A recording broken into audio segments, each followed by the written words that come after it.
আওয়ামী লীগের কার্যক্রম নিষিদ্ধকরণের বিষয়ে আপনি কিভাবে দেখছেন বিষয়টা? এটাকে আসলে একটা রাজনৈতিক হিপোক্রেসি এখানে যা কিছু হয়েছে এটার সঙ্গে অন্তরের মিল ছিল না, হৃদয়ের সায় ছিল না। আপনার হয়তো মনে আছে যখন জামায়াত ইসলামী নিষিদ্ধ হয় তখন এরকম আওয়ামী লীগ পন্থী যারা রাজনৈতিক দল তারা মোটামুটি একটা ঐক্যবদ্ধ হয়ে শহীদ মিনারে বিরাট একটা সমাবেশ করেছিল। তো ওই সময়টাতে যা কিছু ছিল শেখ হাসিনাকে খুশি করার জন্য সেটা, এবং তখন আমি বলেছিলাম যে এটা এক ধরনের মুনাফিকি, এই মুনাফিকের ফলাফল আগামী দিনে ভালো আসবে না।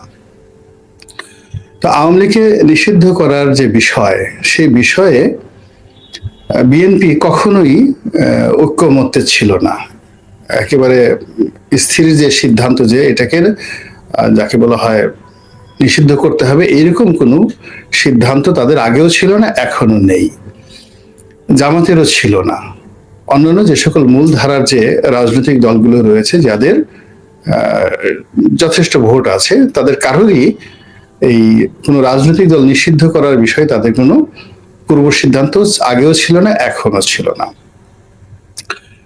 কিন্তু সমস্যাটা হলো কি, গত 15টি বছরে আওয়ামী লীগ সকল রাজনৈতিক দলগুলোর যে মেরুদণ্ড এটা ভেঙে দিয়েছে, রাজনীতির যে কালচার এটা ভেঙে দিয়েছে। ফলে তারা কি করে, ওই আকাশে যখন সিঁদুরে মেঘ হয় তখন সেই মেঘের সঙ্গে তারা পাল্লা দিয়ে চিৎকার করে ওঠে। আবার যখন বর্ষা হয় বৃষ্টি হয় তখন তারা কি করে, ওই বর্ষার গান গায়, বাদল ভরা এই একটা ওই আছে না কদম ফুলের একটা কি যেন গান আছে রবীন্দ্রনাথের, ওইরকম একটা গান গায়, বা আজি ঝরো ঝরো এরকম গান গায় বর্ষার সাথে তাল মিলিয়ে। আবার যখন বিপদে পড়ে, যখন দেখে যে কোনো সমস্যা হয় তখন তারা বলে যে না আমরা তো এই ধরনের কথাবার্তা বলিনি, এটাই ঠিক। তো এই যে মানুষের যে অস্থিরতা, আপনার এই টকশোতে আসার আগে আমি ভাবছিলাম যে আমাদের মধ্যে এই অবস্থা হয় কেন। আমাদের দেশে ধরেন 50-এর দশকে 60-এর দশকে আরো আগে ব্রিটিশ জামানাতে প্রায় সবারই সারা বাংলাদেশে ঢাকাতে গ্রামে যারা বড় হয়েছেন সবারই একটা স্যানিটেশন প্রবলেম ছিল।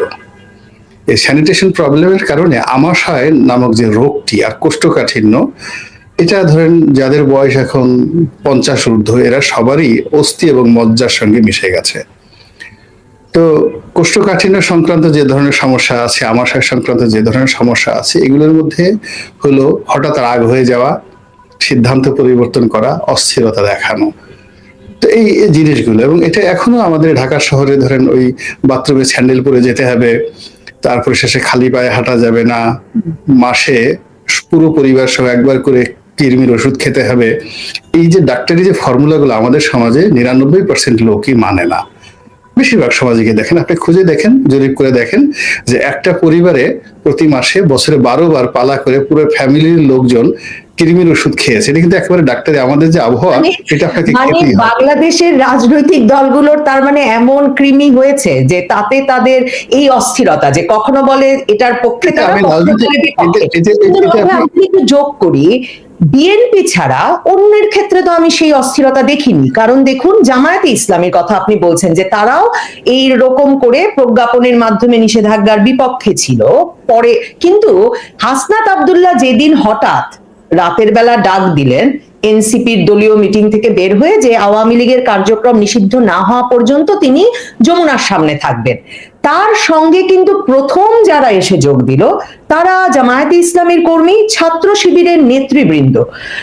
কাজেই ছাত্র শিবির জামায়াত ইসলামী তো রাস্তায় ছিল না। নবজিত, আপনি এই জিনিসটা আপনি একটু মাথা ঠান্ডা রেখে মানে একটু চিন্তা করেন, আবহমান বাংলার নরনারীর মতো আপনি উত্তেজিত হবেন না।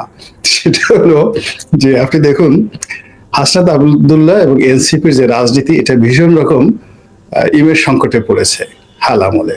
তাদের অনেকের বিরুদ্ধে দুর্নীতি অভিযোগ আসছে, নিজেদের মধ্যে অভ্যন্তরীণ দ্বন্দ্ব সংঘাত প্রবল, এবং ফ্রিলি কোথাও যাওয়ার মতো বা এই মুহূর্তে কোনো জনপ্রিয় কোনো প্রোগ্রাম দেওয়ার মতো কিছু নেই তাদের কাছে। তো এই মুহূর্তে হঠাৎ করে তাদের কাছে মনে হলো যে যদি আওয়ামী লীগ নিষিদ্ধ করার এই দাবিটি সামনে আনা হয় সেক্ষেত্রে এটা জনপ্রিয়তা পেতে পারে। ফলে ইট ওয়াজ এ পলিটিক্যাল স্ট্যান্ড, এটা একটা রাজনৈতিক স্ট্যান্ড। যখন হাসনাত এই জিনিসটি সিদ্ধান্ত নিল, তখন বিএনপি চিন্তা করতে থাকলো যাবো কি যাবো না, করবে কি করবো না, সেই আগস্ট মাসের সেই সময়ের মতো। আর জামাত কি করলো, জামাতের উত্তেজনা একেবারে তুঙ্গে, তাদের সবসময় তারা খুব গরম থাকে, সবসময় তাদের মধ্যে একটা গরম ভাব থাকে, তারা কোনো রকম চিন্তা না করে এখানে এসে সব ঝাঁপিয়ে পড়লো। তো ঝাঁপিয়ে পড়ার পরে দেখা গেল এনসিপির মেয়েরা তারা যে নারী নীতি, জামাত যে নারী নীতি বা যে ধরনের যাকে বলা হয় পলিসি তারা ফলো করে, ঘুমটা দিতে হবে, হিজাব পড়তে হবে, ইসলামী শরিয়া চলবে, কিন্তু দেখা গেল যে আন্দোলনটা হলো পুরো একেবারে শাহবাগী কায়দায়। সেখানে মেয়েরা নেতৃত্ব দিচ্ছে, লাকির মতো তারা স্লোগান দিচ্ছে, অনেকের ওড়না নাই, হিজাব তো প্রশ্নই আসে না। জামাতি নেতারা তাদের সাথে গিয়ে বসলো, ঠেলাঠেলি করে বসলো, এটা নিয়ে ভীষণ রকমের একটা ট্রল হলো। তো এই যে যে চলাফেরা, এর মধ্যেই দেখবেন যে জামাত এই যে পুরো কাজটি করেছে উত্তেজনা বশত, তাদের কোনো পূর্ব পরিকল্পনা ছিল না।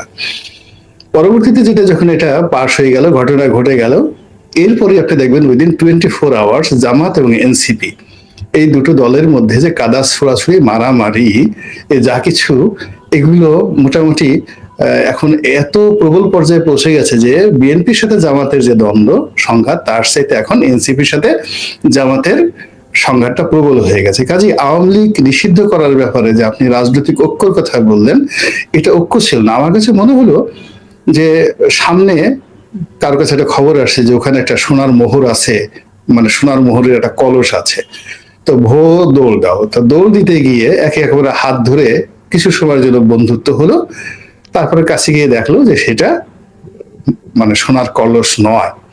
কলস খোলার পরে সেখান থেকে প্রথমে বিরাট একটা গোকরা সাপ বের হয়ে এলো, আসার পর আবার দৌড় দিল।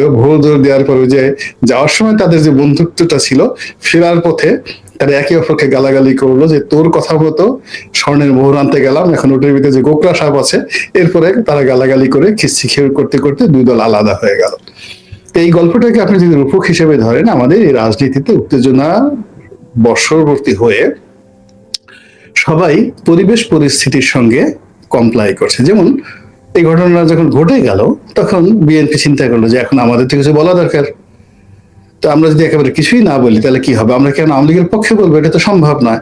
কাজেই ওটার সঙ্গে কমপ্লাই করলো। ইট মিনস একটা রাজনৈতিক নেতা, তার ভিতরে যে হৃদয় থাকে, যে দৃঢ়তা থাকে, যে ভিশন থাকে, যে মিশন থাকে, সে আগামী 20-25 বছর পরের যে ঘটনা সে স্পষ্ট দেখতে পারে যে পরিণত সেটা হচ্ছে।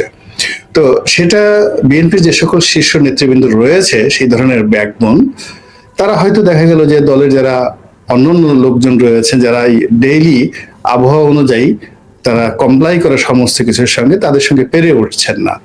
ফলে বিএনপিও এখানে যা কিছু বলেছে মূলত আবহাওয়া, প্রকৃতি এবং পরিবেশের সঙ্গে সামঞ্জস্য রেখে নিজেরা যেন ছিটকে না পড়ে, কিন্তু এর মধ্যে আমি কোনো রাজনৈতিক ঐক্য দেখতে পাচ্ছি না। কিন্তু জামায়াতে ইসলামীর এই যে আপনি বললেন যে কোনো পরিকল্পনা ছাড়াই তারা ছুটে গেছে মানে এক কলসি সোনার মোহরের আশায়, কিন্তু এনসিপি যে তাদেরকে আসলে মনে রাখবে না, মানে হাসনাত আব্দুল্লাহ, নাহিদ, আসিফ, মাহফুজ আলমদের এই দল, সেটা তো আগস্টের পরে তাদের একবার বোঝার কথা। কারণ দেখুন আগস্টের আন্দোলনে যে ছাত্র শিবির নেতারা খুবই গুরুত্বপূর্ণ ভূমিকা পালন করলেন, তাদেরকেও কিন্তু ফেব্রুয়ারিতে এই হাসনাত, নাহিদ, সার্জিসরা তাদের দলে ঢুকতে দিলেন না, মানে এনসিপিতে কোনো পদ দিলেন না। তো এরপরে আপনার কাছে মনে হচ্ছে যে আসলে কোনো পরিকল্পনা ছাড়াই তারা গেলেন, নাকি আবারও একটা ঐক্যের প্রয়োজনীয়তা তারা অনুভব করছেন? আর হাসনাতের ডাকে এরা সবাই গেলেন, আর মাহফুজ ভীষণ জামায়াত বিরোধী।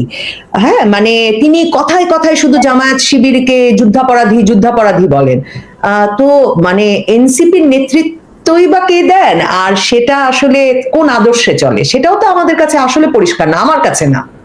না, এখানে আপনাকে একটা জিনিস বুঝতে হবে যে শেখ হাসিনা বিরোধী যে আন্দোলনটি, সে আন্দোলনটি অ্যাবসলিউটলি প্রথম দিকে ছিল কোটা বিরোধী আন্দোলন, এবং যারা আন্দোলন করেছেন তারা বঙ্গবন্ধুকে জাতির জনক মেনে আন্দোলন করেছেন, তারা মুক্তিযুদ্ধের চেতনাকে ধারণ করে আন্দোলন করেছেন, 71-এর বাংলাদেশকে ধারণ করে আন্দোলন করেছেন, এবং ওর মধ্যে যারা জামাতের লোকজন ছিলেন লুকে, তারাও জয় বাংলা, জয় বঙ্গবন্ধু, শেখ হাসিনা আমাদের জননী, এই ধরনের কথাবার্তা বলে তারা ওখানে একটা পরিবেশ রেখে নিজেদের অধিকারটা আদায় করার চেষ্টা করেছেন, এবং ধীরে ধীরে ধীরে ধীরে পরিস্থিতিটা যখন সরকারের নিয়ন্ত্রণের বাইরে চলে গেল এবং তাদের নিয়ন্ত্রণের কাছাকাছি চলে আসলো, তখন অনেকগুলো পক্ষ, যেগুলো আমি এখন নাম বলাটা ঠিক হবে না, বাট এখানে দেয়ার আর ম্যানি ম্যানি গ্রুপ এখানে ঢুকে পড়লো।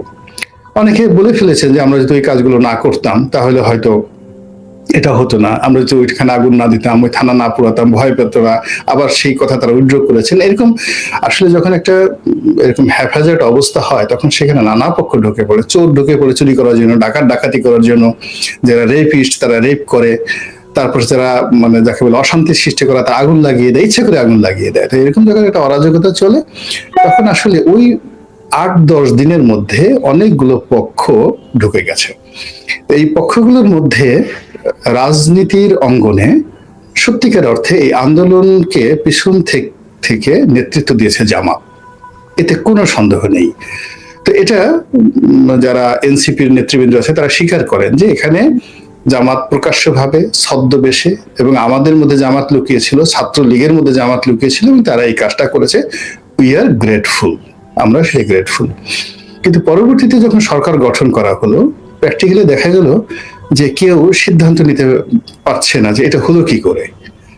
উপদেষ্টা মন্ডলী যেভাবে গঠিত হলো, এটা কি ডিজিএফ এর কথা মতো হলো, এটা কি ভারতের কথা মতো হলো, এটা কি আমেরিকার কথা মতো হলো, ইউনূস সাহেবের কথা মতো হলো, আসিফ নজরুলের কথা মতো হলো। অর্থাৎ কেউ কাউকে চিনছে না, কেউ কাউকে মানে সময় করে মিলাতে পারছে না। এবং আশ্চর্য ব্যাপার হলো এখন পর্যন্ত টিল নাও আমরা বলতে পারছি না যে আসলে মাহফুজ ওই জায়গা থেকে অমুকের রিকমেন্ডেশনে এসেছে। তারপরে সজীব ভুইয়া ও ওই মানে তাকে জামাত রিকমেন্ড করেছে, বা ইউনূস সাহেব রিকমেন্ড করেছে, বা ডিজিএফআই করেছে, মানে এখানে অনেকগুলো। বা আসিফ নজরুল কোন যোগ্যতা এখানে এলেন, তার নাম কে বললো, শুভ্র আদিলুর রহমান শুভ্রর নাম কে বললো, রেজওয়ানার নাম কে বললো। তো এই জিনিসগুলো আমরা মিলাতে পারছি না। কিন্তু যেমন দেখা গেল যে ডক্টর মোহাম্মদ ইউনূস এসেছেন ছাত্রদের কথা মতো, আবার ডক্টর মোহাম্মদ ইউনূসের কথা মতো সেই এক যে ভদ্রমহিলা স্বাস্থ্য হয়েছেন নূরজাহান বেগম, তিনি এসেছেন। এই দুজনকে আমরা মিলাতে পারছি, কিন্তু ফাজুল কবির সাহেব কিভাবে আসলেন, ব্রিগেডিয়ার সাখাওয়াত কিভাবে আসলেন, তারা তো কোনো অবস্থাতেই কোনো পক্ষের সঙ্গে জড়িত না।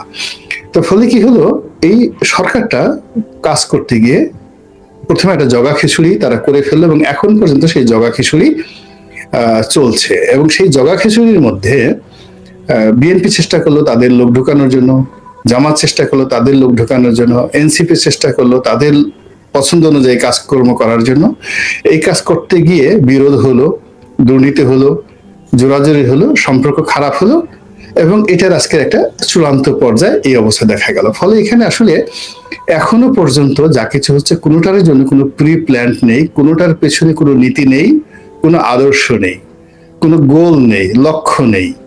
তারা যেটা হচ্ছে যে বাতাস প্রবাহিত হচ্ছে, পাল তুলে দিলাম, এখন যারে যা নৌকা বা যারে যা মাঝি মদিনা চলে যা, আমি বসে বসে এখন গিটার বাজাতে থাকি। ঠিক এইভাবে দৈনন্দিন ভাবে আমাদের আসলে কাজকর্মগুলো চলছে। এর মধ্যে আমি ব্যক্তিগতভাবে কোনো রাজনৈতিক দল, সরকার বা ব্যক্তি কারোর কোনো একেবারে সুনির্দিষ্ট, যেটাকে আমরা ইংরেজিতে যেটাকে একটা শব্দ আছে যেমন অ্যাসার্টেন, পয়েন্টিভ, তারপরে প্রফেশনালিজম, তারপরে হলো আপনাকে থিওলজি, ধর্মতত্ত্ব, আইডিওলজি, একটা আদর্শ সে ধারণ করবে। তারপর শেষে selective goal, there must be a goal, পঞ্চবার্ষিক পরিকল্পনা থাকবে, তৃতীয় পঞ্চবার্ষিক পরিকল্পনা থাকবে। এখন যা কিছু হচ্ছে মানে প্রতিদিন আসলে হাইয়েস্ট যারা এই কাজকর্ম করছে 6 ঘন্টার জন্য তারা বোধহয় পরিকল্পনা করছে, যে সকালবেলা পরিকল্পনা করছে দুপুর 12টা পর্যন্ত, 12টা থেকে পরিকল্পনা করছে 6টা পর্যন্ত, আবার 6টার পর রাত 12টা পর্যন্ত পরিকল্পনা করে 12টার পরে তারা ঘুমাতে যাচ্ছে।